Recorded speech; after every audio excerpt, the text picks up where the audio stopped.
what we're going to do today, let's see if this actually works. Here we go. Back this up. If you haven't seen it, this is my pitch video. So this is what we're going to be doing today. We're going to use a program called Inkscape to do some cartography. I don't know why this thing is popping up. It's to harass me.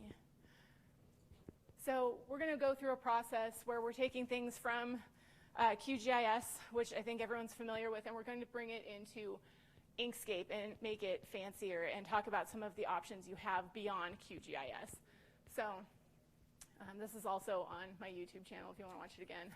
So we're going to be making this NASA moon tree map, which I did not plan it with a keynote this morning, but it goes really well. So this is what we're doing. Let's see. Now to the slideshow. Current slide. Okay, so everyone's familiar with QGIS at this point, right? You've probably at least opened it, played with some data. So we're going to start in QGIS, but you probably could start this process in whatever your favorite GIS is.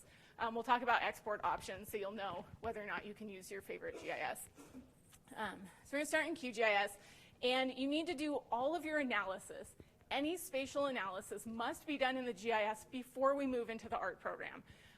It is such a pain once you get it into the ART program and you realize, oh no, I needed to do a buffer, or, well, you could probably do a buffer, but it won't be spatial. Basically anything that needs analysis needs to be done in your GIS before you do anything else. Also, you're going to put everything you need for your map that you're going to be finishing in Inkscape. You want to put that in your print composer in QGIS. So if you went to Gretchen's talk yesterday, you have some idea of how you can do that. But everything needs to be in there because otherwise you can bring stuff in later, but scales won't match, things won't line up. So you want to make sure that you've got everything in that print composer that you're going to need, including scale bars, north arrows, and all of that stuff. If north isn't up in your map, you're definitely going to want to put in those north arrows. You'll see later I'm going to ditch some stuff just for cartographic purposes, but I start with it in there. So the interesting thing about the map I'm going to show you, I didn't plan this either, it just happened along the way. You cannot make this map in QGIS completely right now and export it. It turns out you can't have multiple data frames, so I've got 3 map frames here. They're all 3 different projections. I've got North American, South American, and a European projection. As soon as you export that, it changes them all to the last one that was active. Yay! So if you want to do this kind of map, you need to go through this kind of process. So you're here. Yay, you'll know how to do this. Hopefully QGIS can fix that eventually in their export. But right now you can't have multiple map windows with different projections and export it. It looks fine in the print composer. Try to export it, it will change all of your projections. So yeah, I yelled a lot while I was making this. Okay, so everything goes in the print composer. Then you're going to export your data. So once you've got it kind of looking the way you want, but it needs some finishing, you're going to export it. You have 3 export options in the QGIS print composer. You can do an image, an SVG, or a PDF. You're not going to pick image. Image is a raster. We're going to be working with a vector illustrator, so you all know that's not the same thing. So you're going to either pick SVG or PDF, either one. They pretty much do the same thing in Inkscape. So it's going to preserve all of your vector data as points, lines, and polygons. You never knew art software would be the same as GIS, but it kind of is. So then we're going to take our data, our saved PDF or SVG, and we're going to bring it into Inkscape. Inkscape is a vector illustration program, which is similar to Illustrator. Similar in the way that they're both vector illustrators. If you've used Illustrator, my understanding is it's not really the same as Inkscape, but all of the concepts are the same. I've never actually used Illustrator because I can't afford it, so that's why I use Inkscape. Plus, Inkscape is it's pretty powerful, and it works for this purpose for sure. So Inkscape, there's debates about what that icon is, whether it's a mountain or a squid. I don't know. You decide. So the first thing you're going to need to do once you bring in your file is everything comes in grouped. So whether you're bringing in an SVG or a PDF, Inkscape will open both of those, but everything is in one group. So you're going to have to start ungrouping things. If you've ever brought in an SVG into Inkscape and didn't know why you couldn't access the information, it's because it's in a group. And the cool thing is if you look at the bottom of the screen for Inkscape, it'll tell you a message. If you highlight it, it'll say something like this, where it says it's a group of 2 objects. It tells you what you selected as a group. And if you know that you don't want it as a group, you can use the ungroup button, which is this guy right here that makes it into 2 things. The group button, though, is really helpful if you need things to stay together. Like if you have a map, like little map window, and you want to keep everything together, group it up, and that way when you move it, you don't lose pieces. Like you're edging it over, and then like your moon tree stays and your earth goes. So if you group it, it all stays together and also keeps the same scale if you're rescaling. So that's really important. Clip is also really important when you're dealing with map data. The SVG export in QGIS right now doesn't clip to your bounding box for your view. It kind of does. It's getting better. What it used to do is it would just kind of do like an intersect and find what crossed the boundary and keep all of it. You can see it's like Mexico and Canada are kind of clipped-ish, but not really.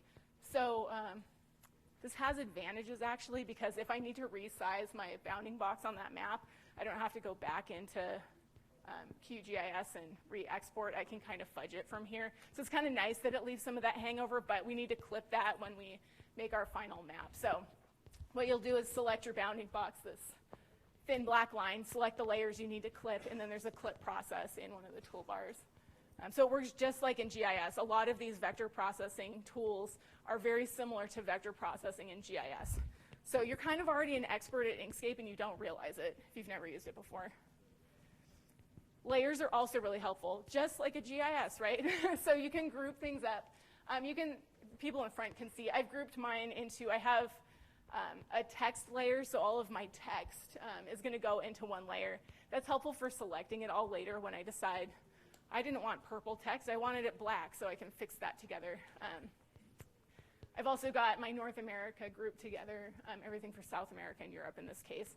And I'll move things around in layers as I go through making a map, depending on what's being most useful. So you can play with that.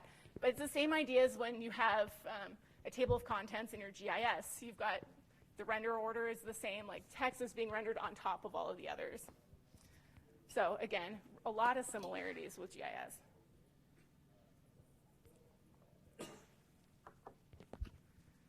So that's layers. The text function is also really helpful in Inkscape. You have a lot more options with your text here than you do in the QGIS map composer. And actually, same thing with ARC if you've used ARC to make maps too. You have a lot more options here. One nice thing is it will actually preview what the text looks like for you, so you don't have to guess. You can see for the most part. It's not quite, in the last update, it hasn't been previewing as many of the fonts as it used to, but I have a feeling that'll get fixed soon. But you can actually preview the font. You can also change things that are more detailed. Like you can change, oh, don't go away. There we go. You can change things like this option right here lets you change the spacing between the lines. So right now it's set at 90%, but you can make that closer or you can spread it out depending on what you need. So that's really helpful. If you need to make some more room and move your lines together, you can, or if you need to fill up a text box, that's really helpful. You can also change the font size to weird in-between fonts. Like it's set at 37 in this interface. If I want to do 37.26, I can do that. I can also drag the handles up at the top where it says moon trees, has the arrows. I can actually drag that and make it the exact size I want. I don't have to guess what font size that is. I can just make it fill up the space. So that's really useful. And you can also change the kerning, so the space between letters and things like that. So also helpful. Fill and stroke. So these are processes that happen on polygons. So I've got, in this case, I have a box around my text, and right now this isn't very fun. It's actually a clear fill, so the inside of the box is the fill. It's transparent in this case. And then the stroke is the line on the outside. So it has a black outline, and it's a pretty thin line. So that describes the stroke around the outside. You can make that clear. You don't have to have one.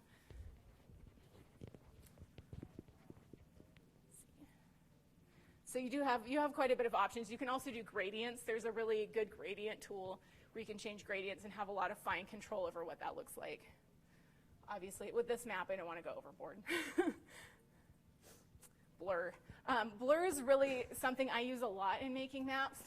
It's probably hard to see from the back, but in this top map up here, we've got a moon tree that's kind of hanging out over England, and it's hard to see. So what I did was I actually made a copy of my moon tree, and I put a white one behind a black one and made the stroke on the outside of the moon tree a little bit thicker. So it's kind of, it looks like it has just a white stroke on the outside, but I need them separate. And the reason for that is I'm going to blur the white moon tree behind it. So it's kind of like a halo, but it's a little bit more sophisticated. I find that users, like you can see it because it's outlined here, but, ooh, there's trippy things. You can see it's outlined here a little bit, but most of the time the reader won't see it. All they'll notice is that the icon pops out a little bit and it's clearer. They don't actually notice it, but it's a really slick way to make things stand out without having that Esri-style giant halo. Kind of hate halos. You also have Align and Distribute tools, which QGIS has too. So if I wanted to take my boxes here and I want to line them up, I can select them and say, make the edges match, and it will do that for me, which is super nice, because if you've ever tried to fiddle with getting things in just the right spot, this is really helpful. You can also set up guides too, so you can put lines in your map that things will snap to. There's snapping options that can snap things together so that they all line up. I just tend to use the distribute tools, but if you like snapping things, then you can do that too.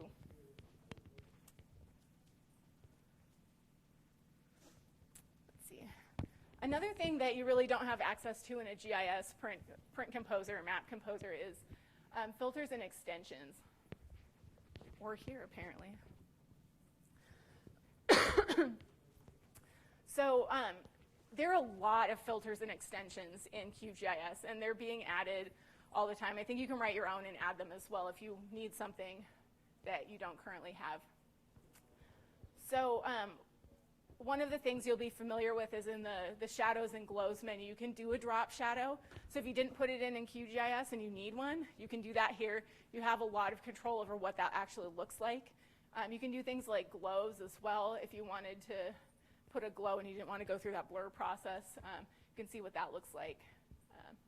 I've used some of the other ones. I by far haven't touched most of these because I don't really know what all is in there. There's just so much stuff. But there's also, in the textures menu, you can texture things. You can make writing look like it's writing on paper. So if you needed a handwriting effect, that's really nice. I did a whole presentation with that, and it was kind of fun. And then finally, at the end, probably should have been at the beginning, the preferences dialog can be really helpful. In this version, the latest version of Inkscape, you can change some important things like the number of threads and your rendering cache size to make it crash less. The more nodes you get in Inkscape, the crashier it will get. So just a word of warning, you can have really big files that just become a real pain. So changing these settings to fit what your computer can do can really help with that.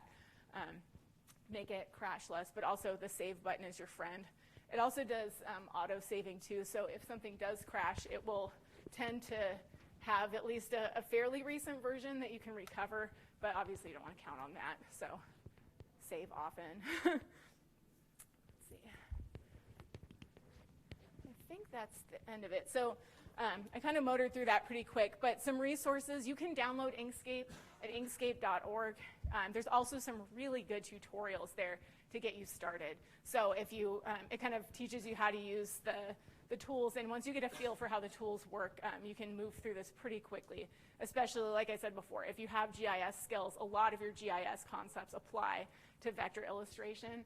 So it will be like just learning a new kind of GIS almost, but again, it's not spatial, so you're not going to do any of the processing. And you know about QGIS. You all know where to get that. Probably 3 or 4 different ways to get a hold of that, I'm guessing, in this crowd. So this is the final map after I went through all of the things. This is what I came up with. I have a few copies of this if someone wants to come take them with them. This data set was actually posted online, and I contacted the person who posted it and asked if I could use her data, and she was like, sure, go for it. So these are NASA moon trees. Again, that weird doubling shadows, not in the actual thing. Should have explained this at the beginning, actually. But so we have moon trees. They are trees whose seeds went on the Apollo 14 mission. circled the moon like, I think it was 34 times or 37 times. And they planted them. And now they're trying to find out where they went because no one kept track. It was kind of a free-for-all. I know, right? But this was in like the 70s, so they didn't think to keep track. They didn't realize how popular they would be. So these are the known moon trees. These are the ones on public land. This doesn't map the ones on private land, and there are some. So I made this map in preparation for doing this workshop. So you have that available to you. And all of the techniques that I just talked about were used to make this map. You can actually find them. Like, not all the moon trees have a halo, but a few of them do. Projector's making me crazy. Like, you know that there's one in Europe, so you can see what that looks like.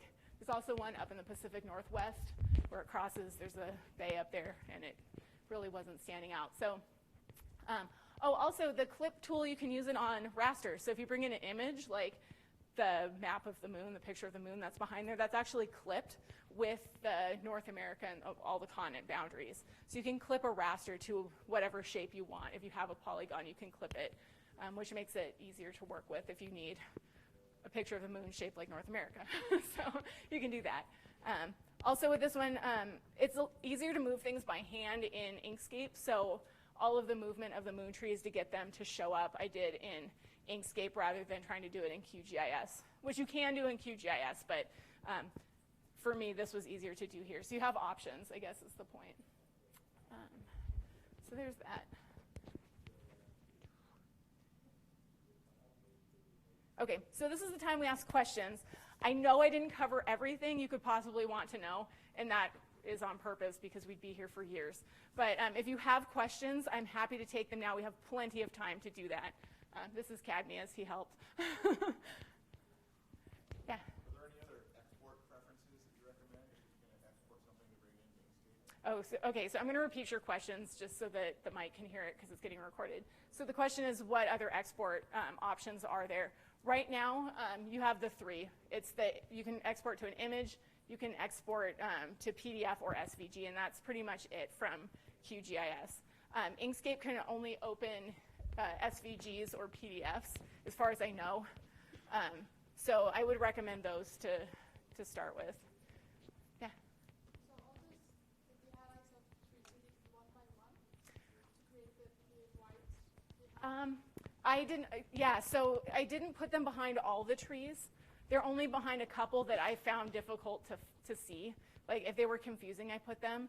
But that would definitely be something you would want to automate if you were going to do that. If you need to do all of them, you can actually select by, there's a tool in Inkscape that lets you select by color or fill or stroke. So if you have if I right click on one of the moon trees, I can say pick everything that has the same fill color, and that would generally work here. It'll get a couple of the black polygons as well, but it can easily unselect 2 or 3 things. And so then you could duplicate those all together as a group and then do the blur and things like that on the batch of them. So yeah, you wouldn't need to do them individually, but moving them around, I did move them by hand. Yeah. Can you script in maybe Python or something? You might be able to. Yeah, so the file that this produces is an XML file, right? I'm looking at Alex because he'll tell me. So yeah, you can actually go into that file. You can open it in a text editor and change things. So if anyone's ever exported something from R, it uses a weird font by default, and I actually had graphs that I would put into Inkscape where it turned all my nice circles into Qs. And so I had to go through and do a find and replace in the file. So you can go through it and change it because it's text. That's not quite Yeah. what I'm interested in. Okay. Asking about writing code that you can do an add-in to Inkscape to automate tasks. Probably. Yeah. I don't see why not. Yeah, Inkscape is an open source project, by the way, too. So, yeah.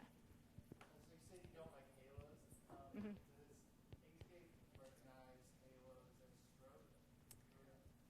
I believe it brings in the halos as a polygon, a separate polygon from. So if I made halos on my trees and then I exported that, I believe it would be a separate polygon. So you'd have a halo polygon and you'd have a tree polygon. What about text? Text, it will import text as text if you find the dialog in Inkscape or in QGIS that allows you to do that. There is one. Yeah. I did not do this, so I had to leave my numbers as is. But you can, if it's a little tricky, but it's in there. You can export it as text. Yeah, out of the 2 QGIS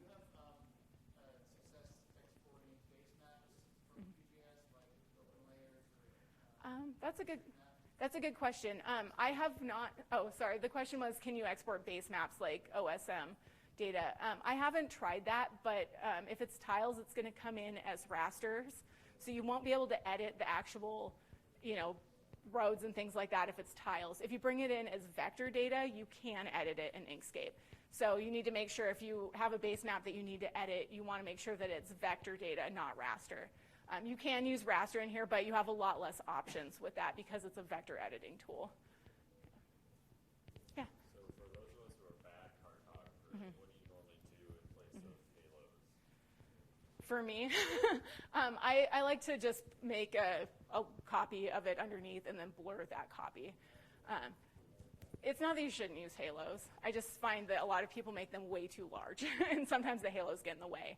So the blurring of the halo can be really helpful to just give it a little bit. It's almost like you took an eraser behind it and just give it a little bit of erasing so that it's just a little lighter and makes things stand out a little bit more.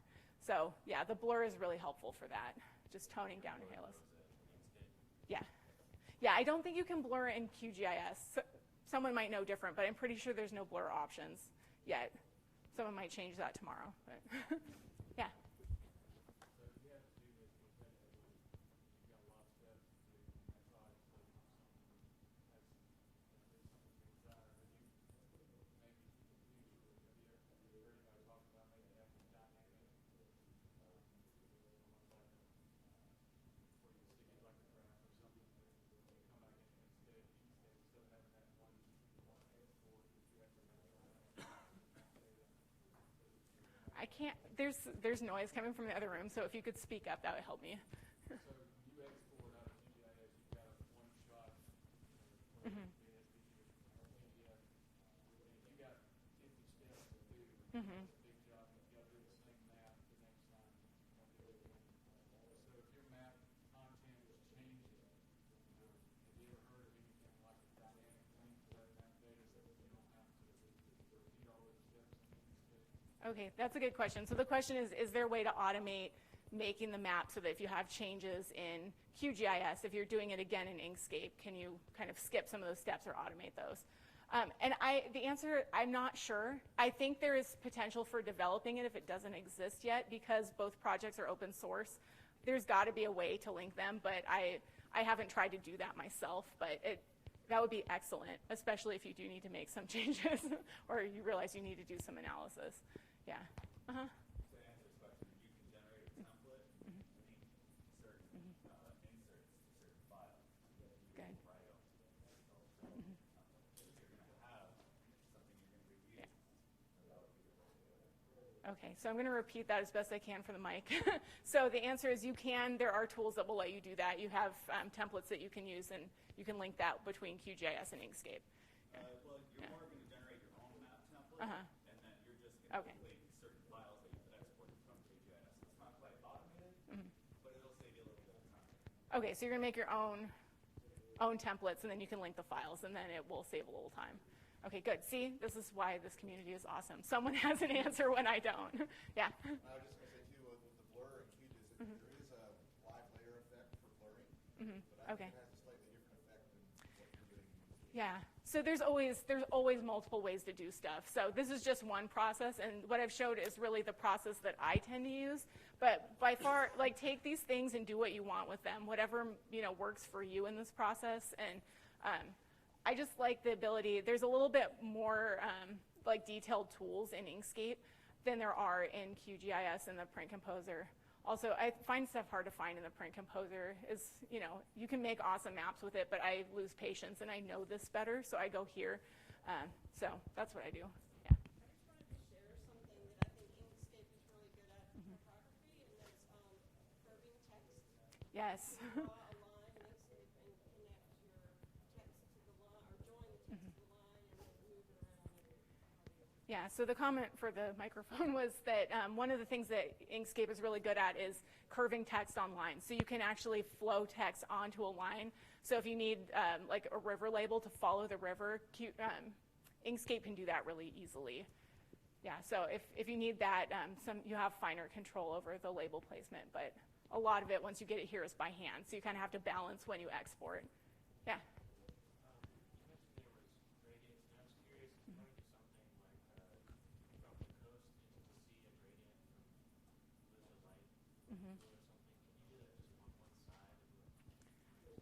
Yeah, so the question's about gradients and if you can do it with more complex polygons like a coastline going from the edge of the coastline to the out to sea. You can, I'm not sure if you can get it necessarily to follow the coastline. We'd have to play with that and see what we could do. Often what I will do for coastlines, I'm a coastal geographer, so I make a lot of coastlines and maps. I'll actually just stack up layers, and you can make, you know, complex things with stacking up layers, and I'll often do that, and so it looks like a gradient, but it's not actually. But yeah, I'm curious about that. We can play with it and see if we can figure out how to do that. There's bound to be a way. All right, any other ones? This thing is making me nuts. Okay, we're silent. So thank you. If anyone wants a copy of the Moon Tree map, it's up here, and I have literature mapper stickers too if you want to take one of those. So thanks.